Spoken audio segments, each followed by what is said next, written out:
Good morning class 9। आज आपका गद्य खंड का 5th चैप्टर नाना साहब की पुत्री देवी मैना को भस्म कर दिया गया, ये आपका चैप्टर है जो कि लिखा गया है चपला देवी द्वारा। चपला देवी हिंदी साहित्य के एक सुप्रसिद्ध कवि मानी जाती है, लेकिन इनका साहित्य क्षेत्र का विस्तार अधिक नहीं है। ये घटना है, नाना साहब की पुत्री देवी मैना को भस्म कर दिया, ये एक घटना है। इस घटना को पढ़ते समय हमारे सामने उस समय स्वतंत्रता संग्राम में अंग्रेजों के भारतीय पर अत्याचार का जीता जागता ये एक स्वरूप है। इसे पढ़ने से एक बार के लिए हमारे सामने स्वतंत्रता संग्राम के दीवानों की एक झांकी आ जाती है। इस लेसन में हम उस समय की बात पढ़ेंगे जब हमारे जितने भी स्वतंत्रता सेनानी थे वो जब अपने देश के आज़ादी के लिए लड़ रहे थे, तो ब्रिटिश शासन उन पे बेवजह कैसे अत्याचार करती थी, बिना कारण उनको जेल में बंद कर देते थे, उन्हें कोड़े पड़वाते थे, है ना। तो अत्याचार करते थे। तो उस समय ही की जो सारी स्थिति घटनाएं हैं वो इस चैप्टर में हमें पढ़ने को मिलेंगी। नाना साहब कौन थे? नाना साहब 1857 की क्रांति के एक स्वतंत्रता सेनानी थे। 1857 की क्रांति के बारे में आपने जाना ही होगा। वो एक ऐसी क्रांति थी जिसने हमारे देश में बहुत बड़ा बदलाव किया, और 1857 की क्रांति के बावजूद ही हमारा देश आज़ाद हुआ। 1857 की क्रांति में एक टोली बनी हर राज्य से। मेरठ से इसकी शुरुआत हुई थी। 1857 की क्रांति जो थी वो मेरठ से शुरुआत हुई थी इसकी, और इसके लीडर थे आपके मंगल पांडे। ठीक है, तो मंगल पांडे इसके लीडर थे। और उसी तरीके से झांसी से रानी लक्ष्मीबाई थी। अलग अलग स्टेट से अलग अलग लीडर होते थे, और जो अपने साथ एक टीम को लेके चलते थे, है ना। और आपको पता है कि इतना कोई भी बड़ा काम एक दो व्यक्तियों से नहीं होता है। जब सब लाखों व्यक्ति उसमें जुड़ जाते हैं तो ही उस कार्य में हमें सफलता मिलती है। तो 1857 की क्रांति भी हमारे देश में एक ऐसा परिवर्तन था जिसने कि हमारी आज़ादी को दिलाने में एक महत्व भूमिका निभाई है। तो आज हम चैप्टर पढ़ेंगे नाना साहिब की पुत्री देवी मैना को भस्म कर दिया, और उसी में 1857 की एक स्वतंत्रता सेनानी थे नाना साहब, उनकी पुत्री, और उनके बारे में हम इस चैप्टर में पढ़ें। चपला देवी द्वारा रचित यह पाठ स्वतंत्रता संग्राम से संबंधित एक बलिदान गाथा है। इसमें नाना साहब की कम आयु की बेटी पर अंग्रेजों शासकों का अत्याचार का स्पष्ट वर्णन देखने को मिलता है। तो आइए स्टार्ट करते हैं अपना चैप्टर। नाना साहब की पुत्री मैना को भस्म कर दिया गया। तो पाठ की शुरुआत करते हैं। बिठूर के महल की लूट। 1857 के विद्रोही नेता कौन?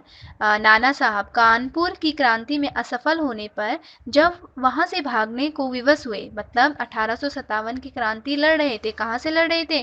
कानपुर से। ठीक है, तो जब वहां वो असफल हो गए, वहां उनको सफलता नहीं मिली, तो वो वहां से भागने की उन्होंने सोची। अगर उन्हें अंग्रेज पकड़ लेते तो वो जेल में चले जाते, है ना। अंग्रेजी सरकार क्या करती थी, जो भी आज़ादी के लिए लड़ता था उसको पकड़कर जेल में बंद कर देती। अब जब जेल में बंद हो जाते हैं तो उसके बाद तो आप कुछ नहीं कर पाओगे, है ना। तो जो नाना साहब थे उन्होंने क्या किया, जब उन्होंने देखा कि मेरी जो सेना है वो धीरे धीरे क्या होती जा रही है, हारती जा रही है, तो वो वहां से भागने के लिए मजबूर हो गए, और जल्दीबाजी में वे अपने साथ अपनी पुत्री मैना को ले जाना भूल गए। वो अपने साथ उसे ना ले जा सके, जो उस समय किशोरी थी और बिठूर के महल में अपने पिता के साथ रहती थी, जो कि अभी किशोरी थी, मतलब अब 18 इयर्स की होगी। और वो अपने बिठूर एक जगह है जहाँ नाना साहब का महल था, बहुत बड़ा महल था, और वो अपने पिताजी के साथ वहाँ रहती थी। अंग्रेजों ने कानपुर में भीषण हत्याकांड करने के बाद बिठूर में नाना साहब का राजमहल लूट लिया,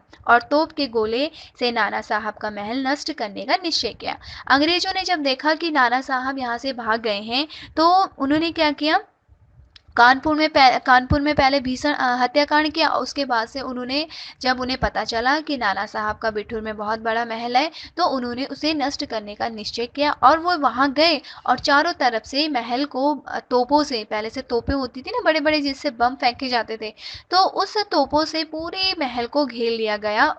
क्यों? ताकि वो उसे तोपों से क्या कर सकें?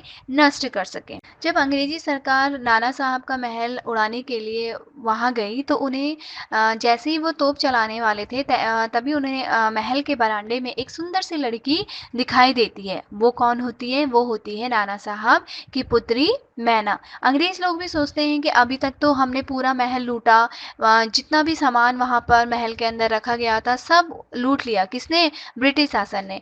तो वहाँ पर ब्रिटिश शासन ने जब महल को पूरा लूट लेते हैं तो वो सोचते हैं कि हमें उस समय तो ये लड़की दिखाई नहीं दी, अचानक से ये लड़की कहाँ से आ गई? तो उस समय मैना का अंग्रेज से अनुरोध, तो मैना अपने महल को बचाने के लिए अंग्रेजों से क्या रिक्वेस्ट करती है, क्या अनुरोध करती है, अब हम इसमें पढ़ेंगे। जब महल को उड़ाने के लिए तोपें लगाई जा रही थी तभी महल के बरामदे में एक सुंदर बालिका आकर खड़ी हो गई और उसने अंग्रेज सेनापति से अनुरोध किया कि वे महल को ना उड़ाएं। उसने बालिका से इसका कारण पूछा तो बालिका ने बताया कि यह उसे विशेष प्रिय है और फिर इस मकान ने उनका क्या बिगाड़ा है। ठीक है, तो वो जब सामने आती है और अंग्रेज से बोलती है, जो अंग्रेज सिपाही होता है उससे बोलती है कि आप प्लीज़ इस महल को ना उड़ाएं, इस महल को उड़ाने में आपका क्या उद्देश्य है। ठीक है, तो अंग्रेज बोलते हैं क्यों, हम क्यों ना उड़ाएं इस महल को। तो वो कहती है कि मुझे ये महल बहुत प्यारा है। क्यों प्यारा है? क्योंकि मैं यहाँ अपने पिताजी के साथ रहती थी, मैंने यहाँ अपना बचपन बिताया है, मैं यहाँ खेली हूँ, बड़ी हुई हूँ, है ना, इसलिए मुझे ये महल प्यारा है। और इस जड़ पदार्थ महल ने आपका क्या बिगाड़ा है? जो दोषी है आप उसे पकड़िए ना, आप क्यों बेवजह इस महल को नष्ट करना चाहते हैं। तो इस तरीके से वो वहाँ पर जो मैना है वो अंग्रेज को जवाब देती है। आगे मैना ने सेनापति को अपना परिचय दिया और कहा कि मैं जानती हूँ कि आप जनरल ही हैं। आपकी पुत्री मैरी सखी थी जिसकी मृत्यु पर मैं बहुत दुखी हुई। आप भी बचपन में मुझे पुत्री की तरह प्यार करते थे। अब क्या हुआ? मैना ने पहले अनुरोध किया कि आप इस महल को ना उड़ाएं। उसके बाद से वो कहती है कि जो अंग्रेज होता है उसका नाम होता है हे। उसका नाम क्या होता है? क्लास 9th हे। जनरल हे से कहती है कि मैं आपको जानती हूँ क्योंकि जो आपकी बेटी मैरी थी वो और मैं आपस में बहुत अच्छे दोस्त थे। आप हमारे घर बचपन में आया करते थे। जिस तरीके से आप अपनी पुत्री को प्यार करते थे उसी तरीके से मुझे भी प्यार करते थे। लेकिन जब मैरी की मृत्यु हुई, मैरी मर चुकी है, जब मैना कहती है जब मैरी की मृत्यु हुई तो मुझे बहुत दुख हुआ उसकी मौत पर। तो इस तरीके से उन दोनों में क्या होती है? आपसी बातचीत। सेनापति हे की दया भावना। अब सेनापति हे की दया भावना क्यों आ गई मैना पे? उसकी बातें सुनकर, जब उन्होंने जाना कि ये तो मेरी बेटी की क्या है? पुत्री है, मेरी बेटी की दोस्त है, तो उनके मन में उसके लिए क्या आ गई? दया भावना आ गई। मैना की बातें सुनकर हे को पिछली सब बातें याद आ गई। उनके हृदय में दया उमड़ आई। उन्होंने कहा कि वह सरकार की आज्ञा तो नहीं टाल सकते पर उसकी रक्षा अवश्य करेंगे। तभी जनरल आउट्रम वहां आ गए। क्या हुआ? मैना की बातें सुनकर उनको पिछली सारी बातें याद आ गई और जैसे ही उन्होंने कहा कि ठीक है, मैं सरकार की आज्ञा तो नहीं टाल सकता क्योंकि मैं उनका नौकर हूँ, मुझे अपना काम करना है, लेकिन मैं तुम्हारी रक्षा करने की कोशिश ज़रूर करूँगा। तभी वहाँ पर जनरल आउट्रम आ पहुँचते हैं। वहाँ महल को देखते ही उन्होंने बिगड़कर हे से महल ना तोड़े जाने का कारण पूछा। मतलब आउट्रम आते हैं और गुस्से से बोलते हैं कि जनरल हे, तुमने अभी तक इस महल को क्यों नहीं तोड़ा? तो सेनापति ने उनसे निवेदन किया कि उस महल को बचा लिया जाए, पर जनरल को कहा कि यह असंभव है क्योंकि अंग्रेज नाना साहब पर बहुत क्रोधित हैं, अतः इसके लिए गवर्नर जनरल की आज्ञा लेनी पड़ेगी। हे ने सुझाव दिया कि गवर्नर जनरल कैनिंग को इस संबंध में तार भेज देना चाहिए। अब क्या हुआ? जैसे आउट्रम वहां पर आते हैं, आउट्रम कहते हैं कि जनरल हे, तुमने इस महल को अभी तक क्यों नहीं तोड़ा? तो वो उनसे रिक्वेस्ट करते हैं कि इस महल को नहीं तोड़ते हैं, है ना, उस महल को बचा लिया जाए। लेकिन आउट्रम कहता है कि ऐसा संभव नहीं है, है ना, इस महल को तोड़ने के लिए तो हमारे ऊपर से ऑर्डर आए हुए हैं और ये ऑर्डर हमें किसने दिया है? गवर्नर ने दिया है। उस गवर्नर का नाम क्या है? General Canning. तो जनरल हे कहते हैं कि हमें इसके संबंध में जनरल कैनिंग को क्या भेजना चाहिए? पत्र भेजना चाहिए कि नाना साहब के इस महल को ना उड़ाया जाए। लेकिन फिर क्या होता है, उसी समय लॉर्ड कैनिंग का आदेश, उसी समय लॉर्ड कैनिंग का आदेश भी आ जाता है। ऑट्रम ने हे से कहा कि उसे महल तोड़ने और मैना को गिरफ्तार करने का कदम उठाना ही पड़ेगा। हे उदास होकर चला गया। ऑट्रम ने बालिका को गिरफ्तार करने के उद्देश्य से महल का कोना कोना छान मारा, पर कन्या का कहीं पता ना। मैना जैसे ही सुनती है कि ऑट्रम ने कहा कि लॉर्ड कैनिंग का ये आदेश है कि इस महल को नष्ट करना ही है, तो हे भी सोचता है कि अब यहाँ कोई बात नहीं बनने वाली, तो वो भी वहाँ से चला जाता है उदास होकर, क्योंकि वो मैना के लिए कोई भी मदद नहीं कर पा रहा था, इसलिए वो भी उदास होकर वहाँ से चला जाता है और मैना भी अचानक से गायब हो जाती है। तो ऑट्रम जो होता है वो अपने अधिकारियों को आदेश देता है कि पूरे महल को क्या कर दो, आप तोपों से उड़ा दो और उसको क्या करो, तलाश करो, मैना को तलाश करो, क्योंकि मैना अचानक से गायब हो जाती है। और उसे, उस बालिका को गिरफ्तार करने के उद्देश्य से महल का कोना कोना छान मारा, पर कन्या का कहीं पता न चला। शाम होते ही लॉर्ड कैनिंग का तार आया कि नाना साहब का स्मृति चिन्ह मिटा दिया जाए। आदेश पाते ही जनरल ने पहले से ही तैयार तोपों के द्वारा महल को घंटे भर में ही क्या कर दिया, मिट्टी में मिला दिया। मतलब कैनिन का ऑर्डर आ गया कि नाना साहब से संबंधित किसी भी चीज़ को छोड़ा ना जाए, हर चीज़ को मिटा दिया जाए। तो तभी ऑट्रम ने क्या किया, नाना साहब के महल को मिटा दिया और वो मिट्टी में मिल गया। अब आगे पढ़ते हैं क्लास 9। लंदन के टाइम्स पत्र में छपा लेख। अब क्या हुआ, लंदन उस टाइम पे तो हमारी सारी जो शासन प्रणाली थी कहाँ से चलती थी, लंदन से चलती थी, है ना। हम किस समय की बात कर रहे हैं, हम 1947 से पहले की समय की कहानी पढ़ रहे हैं, ठीक है। तो उस समय हमारा जो शासन काल होता था, सब जो कंट्रोल होता था कहाँ से होता था, लंदन से होता था।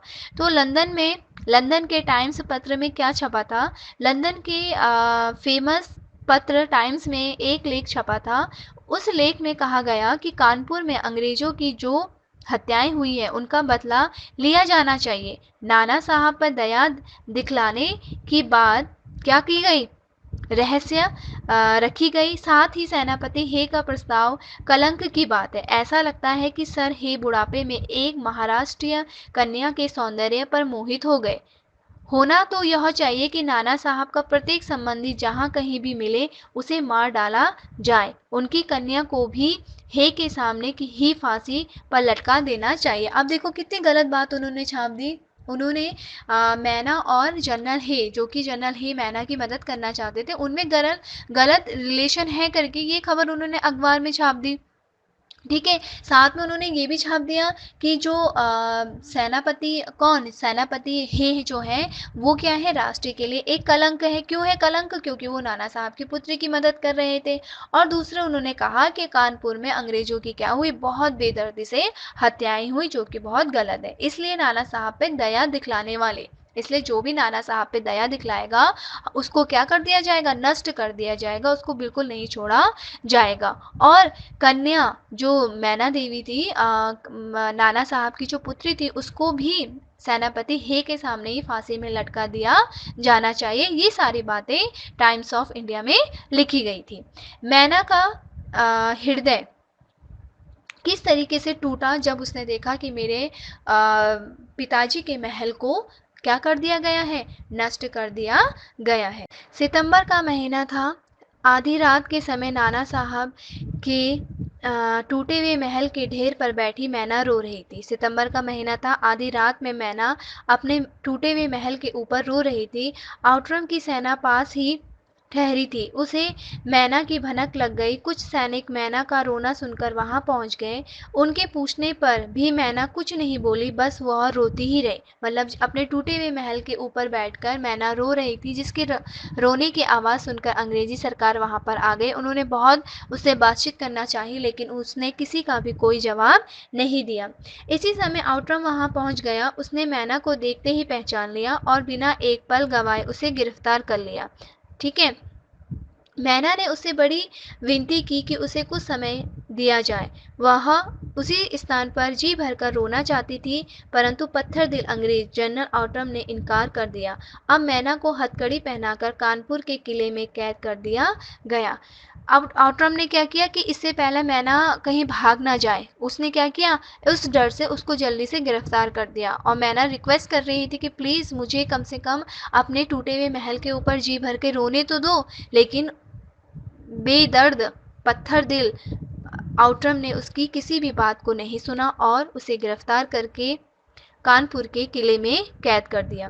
मैना की बिल्कुल आप एक तरीके से कह सकते हैं बेदर्द हत्या, मैना की बेदर्द हत्या।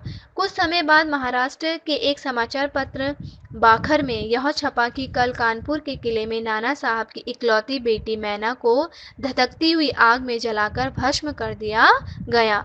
भीषण लपटों के बीच जलती कन्या के बलिदान को देखकर सभी ने उसे देवी समझकर प्रणाम किया। मतलब आप क्लास ये आइडिया लगा सकते हैं कि जो ब्रिटिश शासन थे, जिस शासन के हम गुलाम थे, वो शासन कितना क्रूर था, कितना अत्याचार करता था कि उन्होंने सिर्फ नाना साहब की ये पुत्री है उसे क्या कर दिया, जिंदा जला दिया। और लोगों ने उसे, लोग कुछ भी नहीं कर पाए क्योंकि विवश थे लोग, लेकिन वो व्यवस्था क्या थी, बेकार थी। अगर हम गलत सह रहे हैं, है ना, तो वो भी क्या होता है, बहुत बड़ा पाप होता है। और गलत होते हुए भी अगर हम किसी के साथ गलत होते हुए देखते हैं तो वो भी क्या होता है, बहुत बड़ा पाप होता है। तो वहाँ पर सब लोगों ने हाथ जोड़कर उसे देवी के रूप में क्या किया, प्रणाम किया। और ब्रिटिश शासन वहाँ तो जीत गए, लेकिन उसके बाद 1857 की जो क्रांति का बदलाव हुआ, आज वो क्या है, हम सबके सामने है। आज हम एक आज़ाद हिंद के निवासी हैं। तो ये था आपका चपला देवी द्वारा रचित नाना साहब की पुत्री मैना को भस्म कर दिया गया। आई होप क्लास आपको ये चैप्टर अच्छे से समझ में आया होगा।